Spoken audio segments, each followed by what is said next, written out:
ये टॉपिक है हमारा हीटिंग इफेक्ट। हीटिंग इफेक्ट नाम से ही लग रहा है कि हीट करने पे कंपाउंड पे क्या इफेक्ट होगा। देखो, अगर सन में जाते हैं, बाहर धूप में बहुत गर्मी होती है, बहुत हीट होता है, तो क्या होता है कि हमारी बॉडी से हमें स्वेटिंग होती है। हमारी बॉडी में ऐसा नहीं है कि सारा पानी निकल जा रहा है, तो जितने भी वाटर मॉलिक्यूल्स जो ईजिली निकल सकते हैं हमारी बॉडी से स्वेट के थ्रू, वो बाहर आ जाते हैं। या कोई गैस है वो ईजिली जा सकती है, तो उड़ गए। तो हीट करने से, तो वैसे ही कंपाउंड को जब हीट करेंगे तो कुछ गैस होंगे जो ईजिली रिलीज हो सकते हैं। CO2 कंपाउंड में निकल पा रहे हैं तो निकल जाएंगे। अगर वाटर के मॉलिक्यूल रिलीज हो पाएंगे तो वो रिलीज हो पाएंगे, तो वो कंपाउंड से चले जाएंगे। तो यही देखेंगे इस चैप्टर में कि कंपाउंड को हीट करने पे क्या इफेक्ट होगा, कौन सी गैस ईजिली चली जाएगी, क्या वाटर के मॉलिक्यूल निकल पाएंगे। ऐसा नहीं कि सारे, जो ईजिली निकल पाएंगे हमें उसको देखना है। ओके, स्टार्ट करते हैं हीटिंग इफेक्ट का फर्स्ट टॉपिक, डीकार्बोक्सिलेशन। यानी हीट करने पे क्या हो रहा है कंपाउंड में, नाम से ही क्या दिख गया यहाँ पे, कार्बोक्सिलेशन डी, यानी कार्बोक्सिलिक ग्रुप यानी CO2 ग्रुप रिमूव हो रहा है। डीकार्बोक्सिलेशन, CO2 का removal, elimination of CO2। Heat करते ही कंपाउंड में CO2 निकल जाएगा। तो जब CO2 रिमूव होगा तो क्या होगा, उसका रिएजेंट सोडा लाइम के साथ उसको हीट करेंगे। सोडा नाम से ही यहाँ पे आ गया, लाइम वाटर से लिया गया है, calcium hydroxide. Soda lime heat का रिएजेंट क्या है, NaOH एंड कैल्शियम हाइड्रोक्साइड के साथ हीट करेंगे। तो सोडा लाइम में क्या होगा, डिकार्बोक्सिलेशन, CO2 निकलेगा। क्या करना है, कंपाउंड से CO2 हटाना है, वहां पे H को चिपकाना है। फर्स्ट लेते हैं, वहां पे तो CO2 रिमूव होगा तो कंपाउंड में CO2 होना चाहिए, वैसा कोई फंक्शन ग्रुप लेंगे जिसमें CO2 हो। ये है हमारा कार्बोक्सिलिक एसिड, इसको हीट कर दिया सोडा लाइम के साथ। ये CO2, ये O2 और ये C, ये मिलके CO2 बन के चला गया। ये CO2 गया और ये RH चिपक गया। R से CO2 हटाना है, H को लगाना है, तो क्या होगा प्रोडक्ट, R एंड H। जो CO2 है वो यहाँ पे सोडियम और कैल्शियम के साथ प्रेसिपिटेट बन गया, वो बाद में देखेंगे। पहले हमारा मेन है जो ऑर्गेनिक कंपाउंड, उसको हीट करने पे क्या बनेगा उस पे पहले फोकस होते हैं। बेंजीन के साथ लगा है COH, सोडा लाइम, CO2 हटाना है और ये H के साथ जोड़ देना है। देखो ये बना बेंजीन। थर्ड केस, फिर CO2 हटाया, एक कार्बन है, कार्बन के नंबर इंक्रीज नहीं होंगे, CO2 हटाना है और CH4 बन गया। इस प्रोसेस में स्टार्टिंग में थे 2 कार्बन, अब है 1 कार्बन। CO2 बन के जा रहा है, CO2 एक साथ अपना एक कार्बन लेके जा रहा है, तो इसको कह सकते हैं इस रिएक्शन में कार्बन के नंबर डिक्रीज हो रहे हैं। तो जो प्रोडक्ट हो रहा है वो कैसा हो रहा है, जितने स्टार्टिंग में कार्बन थे उससे एक कम कार्बन वाला। तो क्या देख रहे हैं, ये वाला एग्जांपल लेते हैं। स्टार्टिंग में 1 2 3 3 कार्बन का एसिड था, हीट किया सोडा लाइम, ये वाला CO2 बन के उड़ गया और यहाँ पे क्या बच गया है, 2 कार्बन का इथेन। चाहे कैसा भी हो, चाहे हम इसको लाइन फॉर्म में बनाएं, वेज डैश बनाएं, कोई प्रॉब्लम नहीं है। CO2 हटाना है, क्योंकि ये रिएजेंट देखते ही क्या करना है, CO2 हटाओ और वहाँ पे H लगाओ। एल्केन, ये प्रिपरेशन ऑफ एल्केन का अच्छा मेथड है कार्बोक्सिलिक एसिड से। इस रिएक्शन में इंटरमीडिएट क्या आता है, कार्बन पे नेगेटिव एनायन। तो रिएक्शन में जो रेट डिटरमाइनिंग स्टेप है वो है C पे माइनस यानी एनायन। तो रेट डिटरमाइनिंग स्टेप में एनायन बन रहा है, तो एनायन जितना स्टेबल होगा रिएक्शन उतनी फास्ट होगी। तो क्या लिख सकते हैं हम यहाँ पे, रिएक्शन का rate of reaction just proportional to the stability of C minus. और C माइनस को स्टेबल कौन करेगा, नेगेटिव है, इलेक्ट्रॉन विड्रॉइंग ग्रुप इंक्रीज करेंगे रेट को, इलेक्ट्रॉन डोनेटिंग ग्रुप, क्योंकि पहले से ही नेगेटिव है, चार्ज है, और डोनेटिंग ग्रुप आ जाएंगे तो क्या हो जाएगा, हमारा रेट कम हो जाएगा। मैकेनिज्म देखते हैं यहाँ पे, क्या लिया है, कार्बोक्सिलिक एसिड, सोडा लाइम में सबसे पहले था NaOH है स्ट्रॉन्ग बेस और एसिड मिलेंगे, तो पहला रिएक्शन क्या होगा, एसिड बेस मिलते हैं तो हमें क्या पढ़ते हैं बचपन में, सॉल्ट बनेगा और वाटर रिमूव होगा। इसका OH और ये H और OH मिलके बन गया पानी। जैसे ही यहां से H रिलीज हुआ, O पे आया नेगेटिव, तो हमें सॉल्ट बनाना है, CH3CO ONA NH2O, acid base salt and water. यहाँ पे O नेगेटिव है, O नेगेटिव स्टेबल है। क्यों स्टेबल है? क्योंकि इसको रेजोनेंस में पार्टिसिपेट करने को मिल रहा है। हम हीट कर रहे हैं तो कुछ ना कुछ तो रिमूव करना है। यहाँ पे कार्बन इजीली रिमूव नहीं हो सकता, हमें देखना है कोई गैस हो। ये O पे नेगेटिव, ये इधर आया, अगर ये इधर गया कार्बन पे नेगेटिव फॉर्म हो रहा है, ये रिएक्शन बहुत स्लो होगा। जो स्लो है वही होगा रेट डिटरमाइनिंग स्टेप। तो क्या बन गया?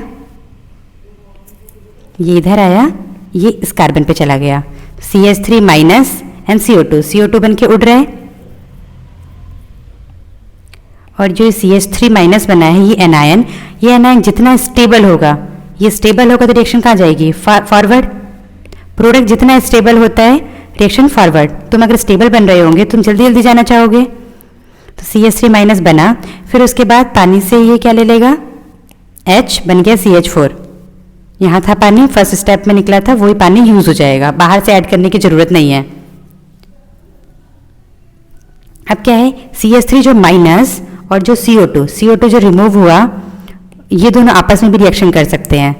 जल्दी से ये रिएक्शन ना हो जाए, हमें CO2 को हटाना है, जल्दी जल्दी से रिमूव करना है। तो CO2 कैसे रिमूव होगा? NaOH सॉल्यूशन में है, बनेगा Na2CO3।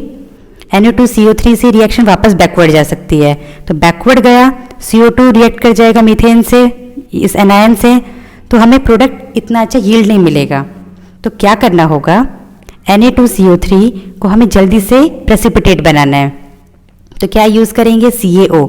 इसका यूज़ यही है कि इन दोनों को रिएक्शन करके बन जाए कैल्शियम कार्बोनेट, जो कि प्रेसिपिटेट है। रिएक्शन में कुछ जो प्रेसिपिटेट हो गया वो नीचे सेटल डाउन हो गया, जो नीचे सेटल हो जाएगा वो पार्टिसिपेट नहीं करेगा। तो हमें क्या करना है? CO2 अगर कंटेनर से इजीली रिमूव नहीं हो पा रहा है तो क्या करना है? उसको CaCO3 की फॉर्म में बना के प्रेसिपिटेट करना है, जिससे रिएक्शन फास्ट हो जाए। तो यूज़ क्या है CaO का? रिएक्शन को फास्ट करने के लिए क्या बना देगा ये? कैल्शियम कार्बोनेट का प्रेसिपिटेट।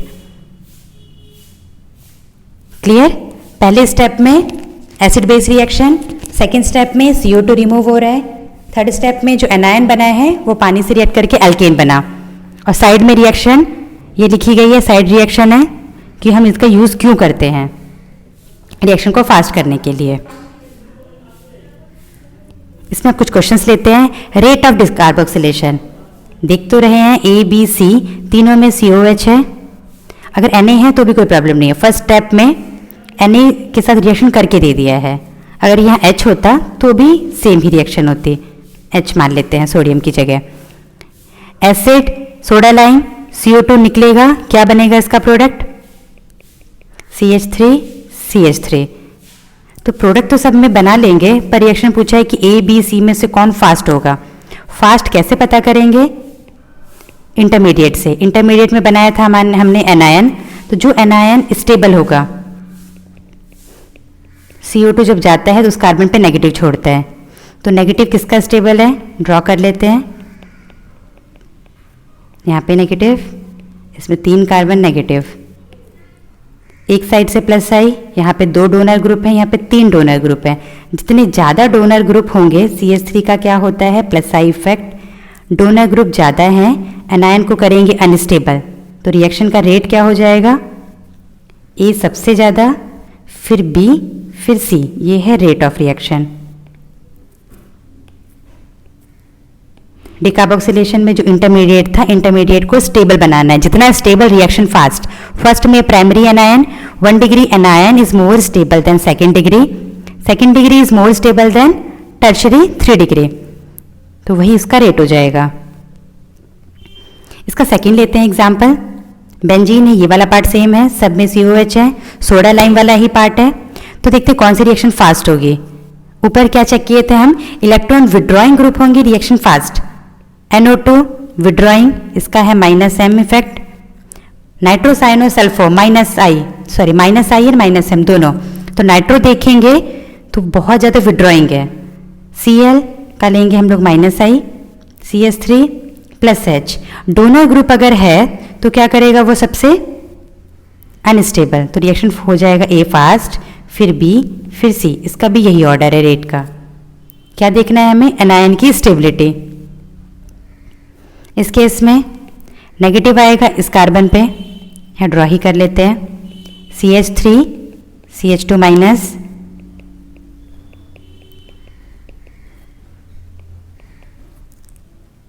यहाँ का कहाँ चला गया, खेलने चला गया, उसको बुला के लाते हैं। ये रहा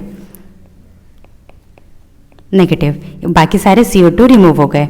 अगर हम देखें इनमें से ये एनायन बने हैं, कौन सा एनायन स्टेबल है? जब भी कार्बन पे एनायन होंगे तब क्या देखेंगे हम लोग डायरेक्टली, इससे अटैच भी सब कार्बन है। sp वाला ज़्यादा इलेक्ट्रोनेगेटिव है, ये कार्बन sp हाइब्रिडाइज है, ये कार्बन sp2, ये sp3। तो sp वाले पे नेगेटिव ज़्यादा स्टेबल, तो इसका आंसर हो जाएगा C, B एंड A। जितना ज़्यादा sp कैरेक्टर उस पे नेगेटिव स्टेबल, sp2 नेगेटिव कम स्टेबल, sp3 पे नेगेटिव हाईली अनस्टेबल। तो जितना ज़्यादा sp होगा उतना स्टेबल, तो C वाला स्टेबल बन रहा है तो रिएक्शन फास्ट होगी। तो रेट कौन सा होगा? C fast. sp कार्बन पे अगर नेगेटिव है तो ज़्यादा स्टेबल होगा,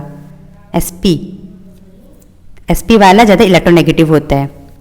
यहाँ पे सोडा लाइम डिकार्बोक्सिलेशन इंटरमीडिएट से बनाते हैं, यहाँ पे आ जाएगा नेगेटिव, फिर लास्ट में पानी से ले लेगा H, तो ये बन गया CH3। पहले दो हाइड्रोजन थे, एक और जोड़ दिया। ये जो नेगेटिव है रेजोनेंस भी कर सकता है, तो इसका एक और प्रोडक्ट क्या बनेगा? अगर मैं इसमें रेजोनेंस वाला पार्ट करूँ तो डबल बॉन्ड इधर आ जाएगा। तो इन दोनों में से कौन स्टेबल है? ये वाला डबल बॉन्ड, तो ये वाले को रिपोर्ट करेंगे मेजर। इस क्वेश्चन में CO2 जहाँ जा रहा है वहाँ नेगेटिव, यहाँ डबल बॉन्ड। इसका रेजोनेटिंग स्ट्रक्चर ड्रॉ करते हैं। पहले वाले से जो प्रोडक्ट बना